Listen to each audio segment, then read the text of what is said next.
ఆ స్తంభంలోంచి స్వామి కనపడగానే ప్రౌఢదేవరాయలు చూశాడు, కానీ 2 కళ్ళు మాడిపోయాయి. అప్పుడు మళ్ళీ అరుణగిరినాథర్ ప్రార్థన చేశాడు సుబ్రహ్మణ్యుణ్ణి, రాజుకి కళ్ళిమ్మని. మళ్ళీ ప్రౌఢదేవరాయల వారికి కళ్ళొచ్చాయి. రాయలవారు ఈయన పట్ల ఎంతో ప్రేమ పెంచుకుని జీవితం గడుపుతున్నాడు. ఇది నచ్చలేదు సంబంధంకి.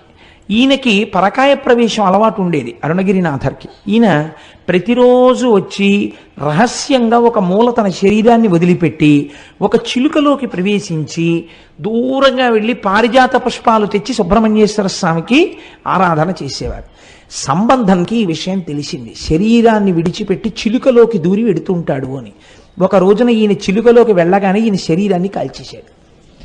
కాల్చేస్తే ఇంకా ఆయన చిలుక రూపంలో ఉండిపోయాడు. ఇప్పటికీ కిలిగోపురం అని పిలుస్తారు. చిలక రూపంలో ఉంటారు ఆ కిలిగోపురం మీద ఉండి. ఇప్పటికీ ఆయన సుబ్రహ్మణ్యేశ్వర స్వామి వారి మీద పాటలు పాడతారు అని జగత్ప్రసిద్ధి.